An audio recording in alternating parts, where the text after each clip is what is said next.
O que tinha feito? O que foi que ele tinha feito? Seu coração estava disparado quando ele entrou cegamente em uma rua e depois em outra, tentando entender suas ações. Não conseguia pensar claramente, mas tinha a sensação horrível de que tinha ultrapassado um limite e que não dava para voltar atrás. A avenida parecia preenchida de olhares. Havia poucos pedestres e motoristas, mas seus olhos davam a impressão de fixar-se em Coriolanus. Ele entrou em um parque e se escondeu nas sombras, em um banco cercado de arbustos. Obrigou-se a controlar a respiração, contando 4 segundos de inspiração e 4 de expiração, até o sangue parar de latejar nos ouvidos. Só então ele tentou pensar racionalmente. Então ele jogará o lenço com o cheiro de Lucy Gray, o que estava no bolso externo da mochila, no tanque de serpentes. Fez isso para que não a picassem como fizeram com Clemencia, para que não a matassem, porque gostava dela, mas realmente.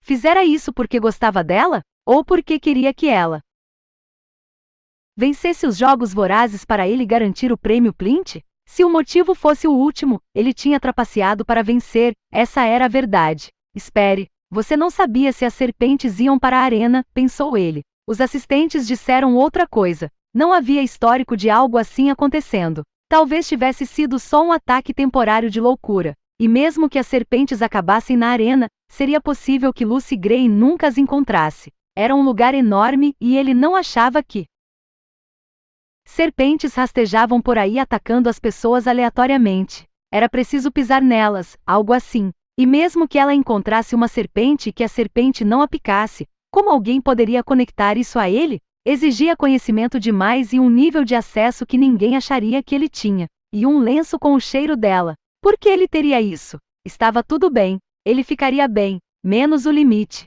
Quer alguém descobrisse os atos dele ou não, ele sabia que tinha passado do limite. Na verdade, sabia que estava dançando em cima dele havia um tempo, como quando ele pegou a comida de Sejanus no refeitório para dar para Lucy Gray. Fora uma pequena infração, motivada pelo seu desejo de mantê-la viva, e pela sua raiva pela negligência dos idealizadores dos jogos. Havia espaço ali para uma discussão sobre o mínimo de decência, mas não foi um incidente isolado. Ele enxergava tudo agora, a ladeira escorregadia das semanas anteriores que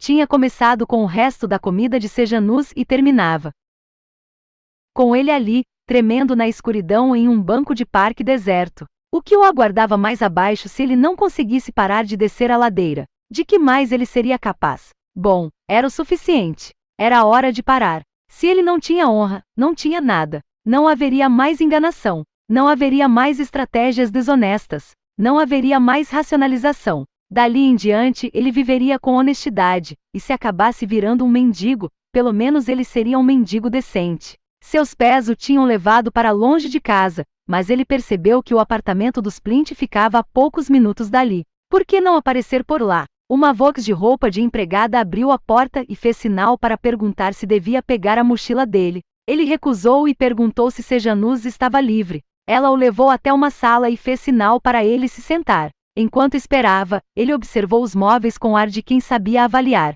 Móveis bons, tapete grosso, tapeçarias bordadas, um busto de bronze de alguém. Apesar de o prédio não ter impressionado, não houve economia no interior. Os Plint só precisavam de um endereço na Corso para solidificar seu status.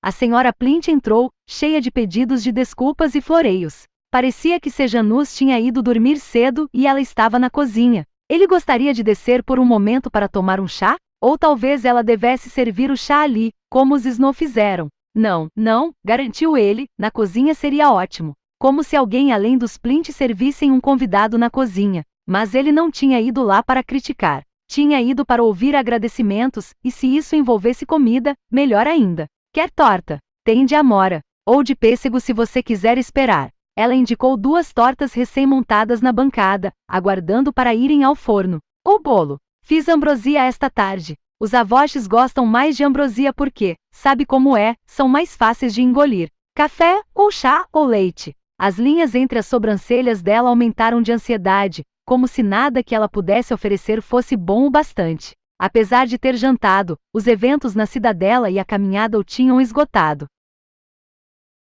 Ah, leite, por favor. E a torta de amora seria perfeita.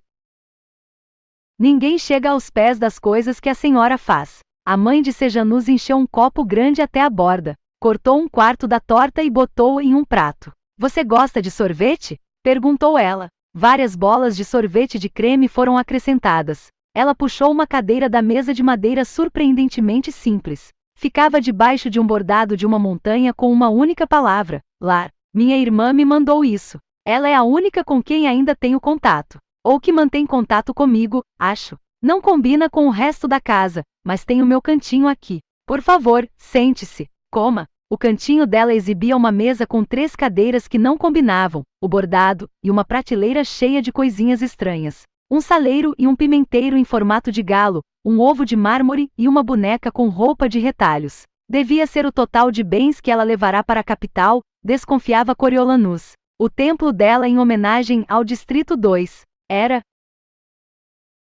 lamentável o apego que ela tinha àquela região montanhosa.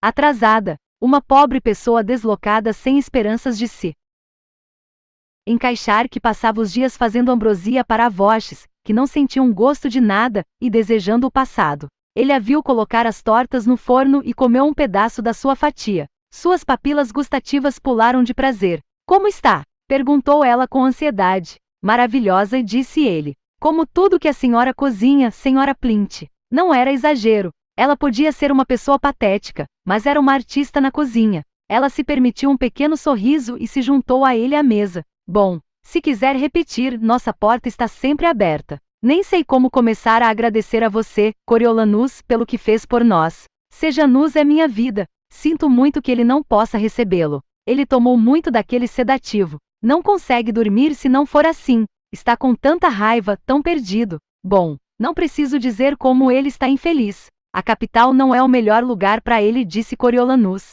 Para Plint nenhum, na verdade. Strabo diz que embora seja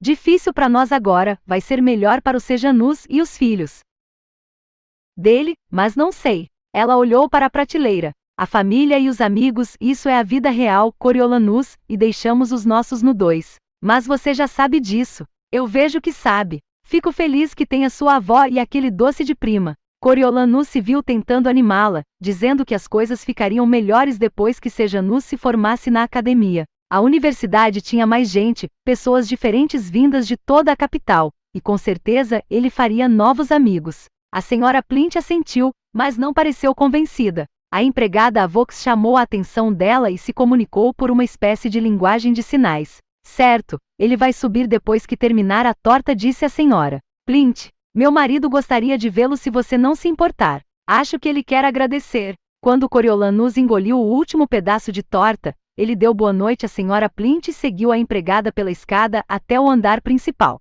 O tapete grosso silenciava os passos e eles chegaram à porta aberta da biblioteca sem chamar atenção.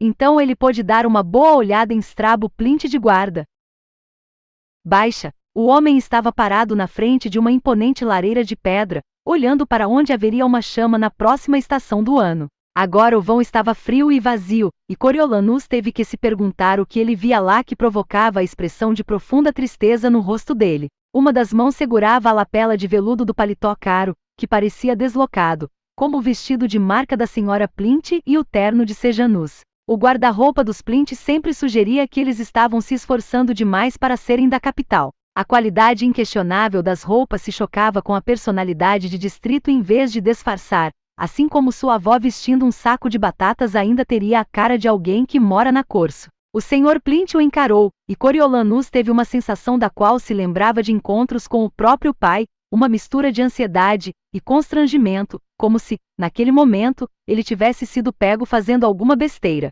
Mas aquele homem era um Plint, não um Snow.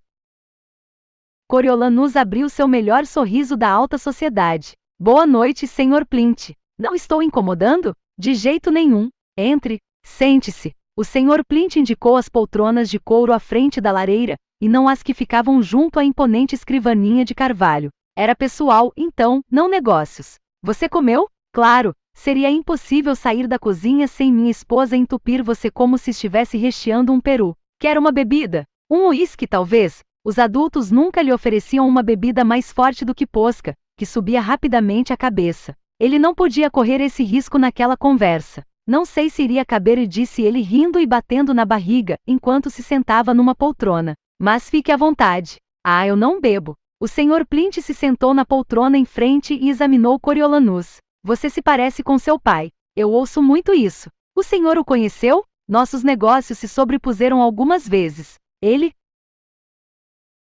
bateu com os longos dedos no braço da poltrona. É impressionante a semelhança. Mas você não é nada como ele, na verdade. Não, pensou Coriolanus. Sou pobre e não tenho poder nenhum. Se bem que talvez essas diferenças fossem boas para o objetivo daquela noite. Seu pai, que odiava os distritos, teria abominado ver Strabo Plint sendo aceito na capital e se tornando um titã da indústria de munição. Não foi para isso que ele dera a vida na guerra. Nem um pouco como ele. Senão, você não teria entrado naquela arena para buscar o meu filho, continuou o Sr. Plint. É impossível imaginar Crassus Snow arriscando a vida por mim. Fico me perguntando por que você fez aquilo. Não tive muita escolha, pensou Coriolanus. Ele é meu amigo, disse ele. Por mais que eu ouça isso, é difícil de acreditar. Mas mesmo desde o começo, Sejanus separou você do resto. Será que você puxou sua mãe, hein? Ela sempre foi gentil comigo quando eu vinha aqui a negócios antes da guerra, apesar do meu passado. A própria definição de dama. Nunca esqueci. Ele olhou duramente para Coriolanus. Você é como sua mãe? A conversa não se desenrolava como Coriolanus tinha imaginado. Onde estava a conversa sobre a recompensa em dinheiro? Ele não poderia ser persuadido a aceitar se isso não fosse oferecido. Eu gostaria de pensar que sim, em alguns aspectos. Em que aspectos? Perguntou o Sr. Plint. Aquela sequência de perguntas estava estranha. De que forma ele era como aquela criatura cheia de amor e carinho que cantava para ele dormir todas as noites? Bem, nós dois tínhamos um gosto pela música. Era verdade? Ela gostava de música e ele não odiava, achava. Música, é? Disse o Sr. Plint como se Coriolanus tivesse dito algo frívolo como nuvens fofinhas. E acho que nós dois acreditamos que a boa sorte era algo a ser retribuído, diariamente. Não para ser visto como natural, acrescentou. Ele não fazia ideia do que aquilo queria dizer, mas pareceu fazer sentido para o Sr. Plint. Ele pensou na questão. Eu concordaria com isso. Ah, que bom. Sim, bem, então. Sejanus, lembrou Coriolanus. O rosto do Sr. Plint exibiu cansaço. Sejanus, obrigado, a propósito, por ter salvado a vida dele. Não precisa agradecer. Como falei, ele é meu amigo. Agora era a hora. A hora do dinheiro, da recusa, da persuasão, da aceitação. Que bom. Bem, acho melhor você voltar para casa. Seu tributo ainda está nos jogos, certo? Perguntou o Sr. Plint. Abalado pela dispensa, Coriolanus se levantou da poltrona. Ah, sim, isso mesmo. Eu só queria ver como Sejanus estava. Ele vai voltar logo para a escola? Não dá para saber. Mas obrigado por vir aqui. Claro, diga que sentimos falta dele. Boa noite. Boa noite. O Sr. Plint assentiu. Nada de dinheiro. Nem mesmo um aperto de mão. Coriolanus foi embora abalado e decepcionado. A bolsa pesada de comida e o chofer designado para levá-lo para casa foram um prêmio de consolação decente, mas no final a visita tinha sido uma perda de tempo, principalmente quando a redação da DRA-GAU ainda aguardava por ele. O bom acréscimo à sua candidatura ao prêmio. Porque tudo tinha que ser uma batalha para ele. Coriolanus contou para Tigris que tinha ido visitar Sejanus, e ela não pediu mais explicações para a demora dele. Ela preparou uma xícara do chá especial de jasmim, que era uma extravagância, assim como o uso das fichas, mas quem se importava agora? Ele se sentou para trabalhar e escreveu as 3 palavras com C em um pedaço de papel caos, controle, e qual era a terceira? Ah, sim, contrato. O que aconteceria se ninguém estivesse no controle da humanidade? Era esse o tópico que ele tinha que abordar. E ele dissera que havia caos. E a DRA-GAU mandou que ele partisse daí. Caos, extrema desordem e confusão. Como quando se está na arena, dissera a DRA-GAU, aquela oportunidade maravilhosa, como ela chamou, transformadora. Coriolanus pensou na sensação de estar na arena, onde não havia regras, não havia leis, não havia consequências para as ações das pessoas. O ponteiro da sua bússola moral girou loucamente, sem direção. Alimentado pelo terror de ser a presa, com a rapidez que ele havia se tornado predador, sem reserva nenhuma em bater em Bobbin até ele morrer. Ele tinha se transformado sim, mas não em algo que lhe desse orgulho, e, sendo um Snow, ele tinha mais autocontrole do que a maioria. Coriolanus tentou imaginar como seria se o mundo todo jogasse pelas mesmas regras, sem consequências. As pessoas pegando o que quisessem, quando quisessem, matando pelo que queriam se necessário. A sobrevivência motivando tudo. Houve dias durante a guerra em que eles tiveram medo até de sair do apartamento. Dias em que a ausência de leis tornou a própria capital uma arena. Sim, a falta de lei, era esse o cerne da questão. Então as pessoas precisavam concordar sobre que lei seguirem. Foi isso que Adra-Gaú quis dizer com o contrato social. A concordância de não roubar, não abusar e não matar uns aos outros. Só podia ser, e a lei precisava ser executada, e era aí que entrava o controle. Sem o controle para executar o contrato, o caos reinava. O poder que controlava precisava ser maior do que as pessoas, senão, elas o desafiariam. A única entidade capaz disso era a capital. Ele levou até as 2 da manhã para organizar essas ideias, que mal ocuparam uma página inteira. Adra-Gaú iria querer mais, mas aquilo era tudo que ele conseguiria naquela noite. Ele se deitou na cama, onde sonhou com Lucy Gray sendo caçada pelas serpentes arco-íris. Acordou com um sobressalto, tremendo, com os versos do hino. Você tem que se controlar, disse para si mesmo. Os jogos não devem durar muito mais. As delícias de café da manhã oferecidas pela senhora Plint lhe deram ânimo para o 4º dia de jogos vorazes. No bonde, ele comeu uma fatia de torta de amora, um pãozinho com salsicha e uma tortinha de queijo. Com a comida que vinha lhe sendo servida durante os jogos e também pelos Plint, suas calças estavam ficando justas. Ele faria um esforço para ir caminhando para casa. Cordas de veludo isolavam a seção da plataforma com os 8 mentores restantes, e agora havia uma placa com o nome do ocupante da cadeira atrás de cada uma. Designar assentos era novidade, mas devia ser uma tentativa de mitigar a mordacidade que tinha surgido nos dias anteriores. Coriolanus ficou na fileira de trás, entre Io e Urban. O pobre Festus ficou no meio de Vipsania e Clemencia. Laque deu boas-vindas aos espectadores com um maltratado Jubilei, que tinha ficado confinado em uma gaiola mais adequada a um coelho do que a uma ave. Nada se movia na arena e os tributos pareciam estar dormindo até mais tarde. A única mudança era que alguém, provavelmente Reaper, tinha arrastado o corpo de Jessup até a fila de mortos perto da barricada. Coriolanus esperou com nervosismo o anúncio da morte de Gaius Brain, mas nada foi dito. Os idealizadores dos jogos passaram um tempo com a multidão na frente da arena, que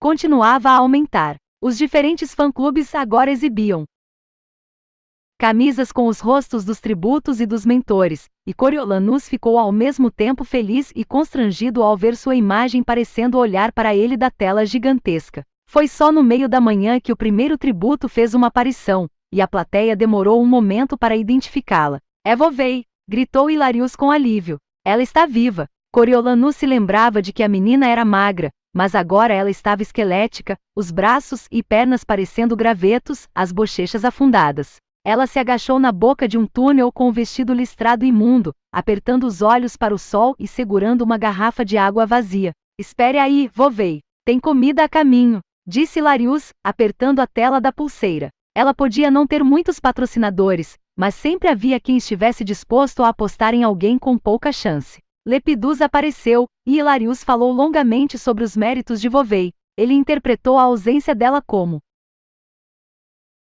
furtividade e declarou que tinha sido a estratégia deles, o tempo todo, que ela se escondesse e deixasse o campo vazio. E olhem só, ela está entre os 8 últimos. Quando 6 drones seguiram pela arena na direção dela, Hilarius ficou ainda mais animado. Tem comida e água agora. Ela só precisa pegar e correr para o esconderijo. Quando os suprimentos chegaram, Vovei ergueu as mãos, mas pareceu atordoada. Ela tateou pelo chão, localizou uma garrafa de água e abriu a tampa com dificuldade. Depois de alguns goles, ela se encostou na parede e soltou um arroto baixo. Um fio fino de líquido prateado escorreu pelo canto de sua boca e ela ficou imóvel. A plateia assistiu sem entender por um minuto. Ela morreu, anunciou Urban. Não, ela não morreu. Ela só está descansando, disse Hilarius. Mas quanto mais Vovei olhava sem piscar para o sol forte, mais difícil era de acreditar nisso. Coriolanus examinou a saliva. dela, nem transparente e nem ensanguentada, mas meio estranha, e se perguntou se Lucy Gray tinha finalmente conseguido usar o veneno de rato. Teria sido fácil envenenar o último gole de água em uma garrafa e a descartar em um dos túneis. A desesperada Vovey nem pensaria duas vezes antes de beber, mas mais ninguém, nem mesmo Hilarius, pareceu achar que havia algo estranho. Não sei, disse Lepidus para Hilarius. Acho que seu amigo talvez esteja certo. Eles esperaram mais 10 longos minutos sem um sinal de vida de Vovey. Então Hilarius cedeu e levantou a cadeira. Lepidus fez elogios e Hilarius, embora decepcionado, admitiu que as coisas poderiam ter sido bem piores. Ela conseguiu aguentar muito tempo, considerando a condição dela. Eu queria que ela tivesse aparecido antes para que eu pudesse ter enviado comida, mas sei que posso sair com a cabeça erguida. Estar entre os últimos 8 não é pouca coisa. Coriolanus verificou mentalmente a lista. Os 2 tributos do 3. Os 2 do 4, Tresh e Reaper. Era só isso que havia entre Lucy Gray e a vitória. 6 tributos e uma boa quantidade de sorte. A morte de Vovey passou despercebida por um tempo na arena. Era quase hora do almoço quando Reaper saiu da barricada, ainda usando a capa. Ele se aproximou de Vovey com cautela, mas ela já não era ameaça quando viva, que dirá morta. Reaper se agachou ao lado da garota e pegou uma maçã, mas franziu a testa ao examinar o rosto dela com mais atenção. Ele sabe, pensou Coriolanus. Ele ao menos desconfia que não tenha sido morte natural. Reaper largou a maçã, levantou Vovey nos braços e foi até os tributos mortos, abandonando a comida e a água no chão. Estão vendo? Perguntou Clemencia para ninguém especificamente. Estão vendo que tenho que aguentar. Meu tributo tem desequilíbrio mental. Acho que você está certa, disse Festus. Desculpe por mais cedo. E foi só isso. A morte de Vovey não causou nenhuma desconfiança fora da arena, e dentro só Reaper questionou-a.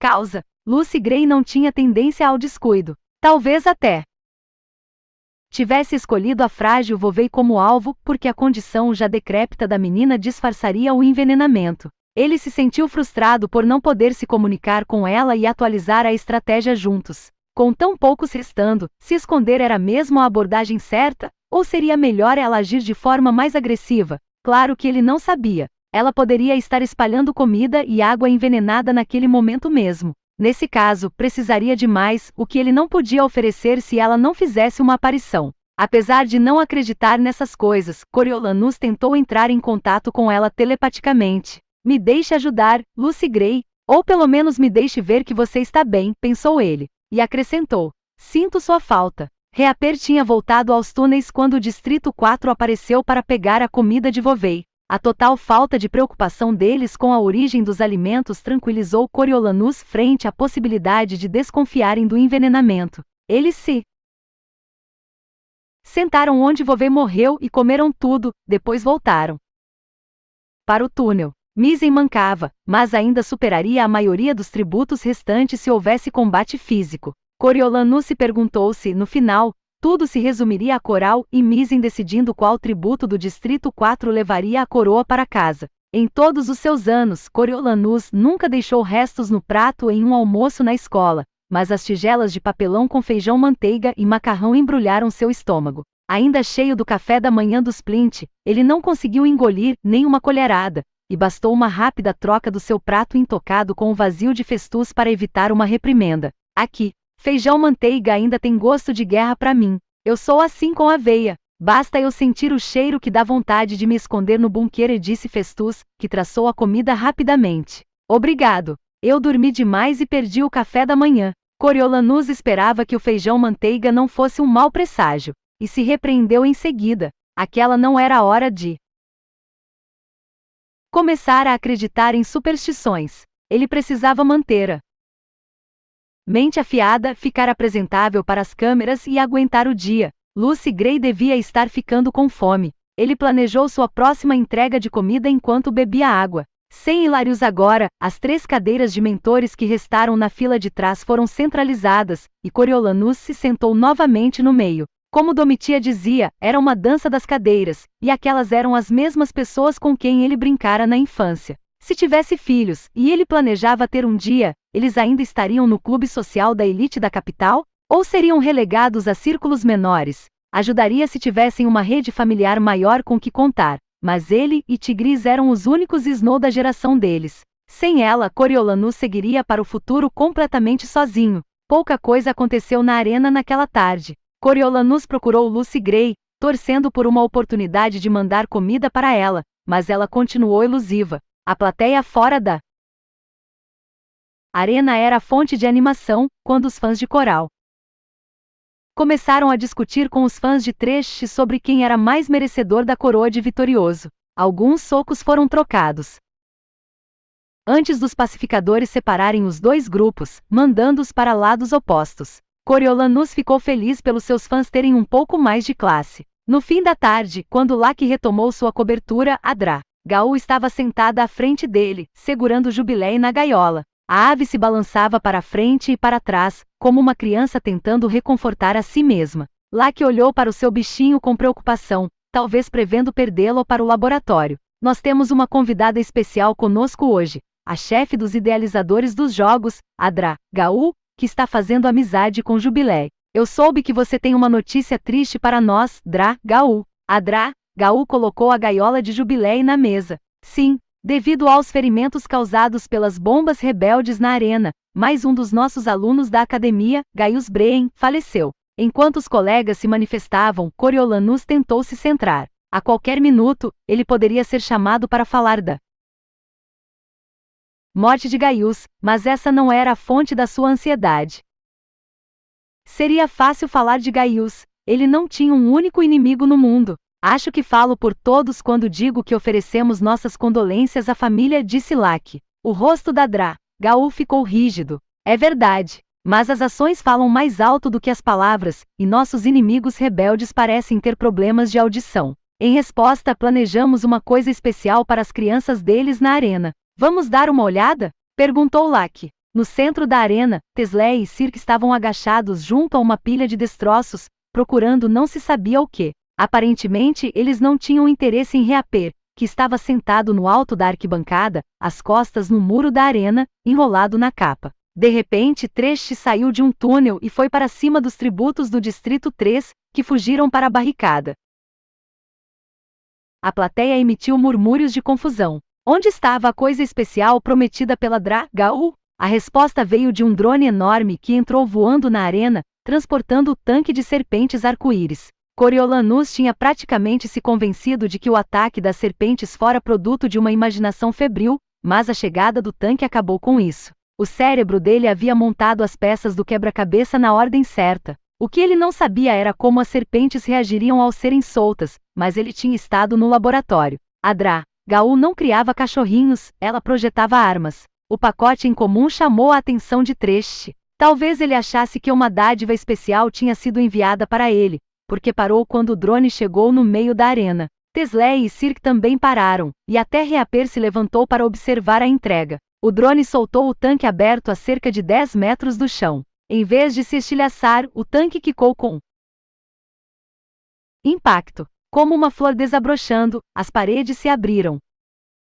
No solo, as serpentes dispararam em todas as direções, criando uma explosão multicolorida na terra. Na fila da frente, Clemencia deu um pulo e soltou um grito histérico que quase fez Festus cair da cadeira. Como a maioria das pessoas só estava registrando agora o novo acontecimento na tela, a reação dela pareceu extrema. Com medo de Clemencia soltar a história toda em meio ao pânico, Coriolanus deu um pulo e passou os braços em volta dela por trás, sem saber se seu gesto era para ser reconfortante ou limitante. Clemencia ficou rígida, mas em silêncio. Elas não estão aqui. Estão na arena, disse Coriolanus no ouvido dela. Você está protegida. Mas continuou a abraçando enquanto as coisas aconteciam. Talvez a experiência de Thresh no distrito madeireiro tivesse lhe dado uma certa familiaridade com cobras. Assim que elas deixaram o tanque, ele deu meia volta e saiu correndo para a arquibancada. Pulou sobre a pilha de detritos como um bode. Não parou de correr, saltando por cima dos assentos no caminho. Os poucos momentos de confusão que Tesley e Cirque vivenciaram custaram um preço alto. Tesley foi para um dos postes e conseguiu subir alguns metros até um lugar seguro, mas Cirque tropeçou em uma lança velha e enferrujada, e as serpentes o cercaram. 12 pares de presas perfuraram o corpo dele, e depois, como se satisfeitas, as cobras foram adiante. Rosa, amarelo e azul mancharam o corpo do garoto quando os ferimentos começaram a expelir pus colorido. Menor do que Clemencia e com o dobro de veneno no organismo, Circe teve dificuldades para respirar por cerca de 10 segundos e então morreu. Tesley ficou olhando para o cadáver e chorando de pavor enquanto se agarrava ao poste. Abaixo dela, as cobras delicadas se reuniram, se erguendo e dançando em volta da base. A voz de Locke soou na cena. O que está acontecendo? Essas são bestantes que desenvolvemos nos nossos laboratórios da capital, informou Adra, Gaú à plateia. São só filhotes, mas quando ficarem adultas, serão facilmente capazes de se deslocar mais rápido do que um humano, e aquele poste não vai ser problema para elas subirem. Elas foram feitas para caçar humanos e se reproduzir rapidamente, de modo a serem rapidamente substituídas caso aconteça algo. Àquela altura, Tresh tinha subido no parapeito estreito acima do placar, e Reaper tinha encontrado refúgio no teto da cabine de imprensa. As poucas serpentes que conseguiram subir nos detritos e foram até as arquibancadas se reuniam abaixo deles. O microfone captou os sons baixos do grito de uma garota. Elas pegaram Lucy Gray, pensou Coriolanus com desespero. O lenço não funcionou, mas nessa hora Misen saiu dos túneis perto da barricada, seguido de Coral, aos berros. Havia uma única serpente pendurada no braço dela. Ela arrancou e jogou longe, mas dezenas pularam nela quando a outra caiu no chão, mirando nas pernas. Misen jogou o tridente longe e deu um pulo para chegar ao poste do outro lado de Tesley. Apesar do joelho ruim, ele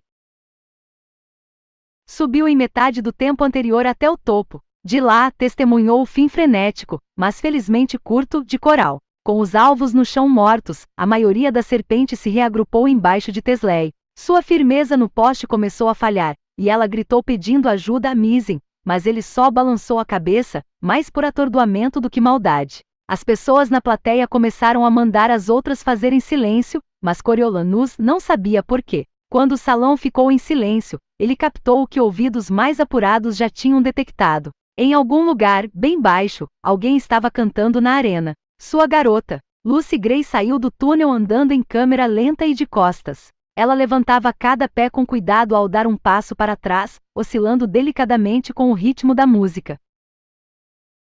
Lá, lá, lá, lá, lá, lá, lá, lá, lá, lá, lá, lá, lá, lá, lá, lá. A letra era só isso até o momento, mas era uma música envolvente mesmo assim. Seguindo-a, como se hipnotizadas pela melodia, vinham 5 ou 6 cobras. Coriolanus soltou Clemencia, que tinha se acalmado, e a empurrou de leve na direção de Festus. Deu um passo na direção da tela e prendeu a respiração enquanto Lucy Gray continuava a recuar, fazendo uma curva na direção de onde estava o corpo de Jessup. A voz foi ficando mais alta conforme ela, sabendo ou não, ia seguindo na direção do microfone. Talvez para uma última música, uma última apresentação. Mas nenhuma das cobras parecia inclinada a atacá-la. Na verdade, ela parecia as estar atraindo de toda a arena. O grupo sob o poste de Tesley diminuiu, algumas desceram das arquibancadas, e dezenas saíram dos túneis para se juntar a uma migração generalizada até Lucy Gray. Elas a cercaram, chegando de todos os lados, tornando impossível que ela continuasse recuando. Os corpos coloridos ondularam sobre os pés descalços, envolveram os tornozelos dela quando se sentou devagar em um pedaço de mármore. Com as pontas dos dedos, ela abriu os babados na poeira, como um convite. Quando as serpentes subiram, o tecido desbotado sumiu e ela ficou com uma saia colorida de répteis ondulantes.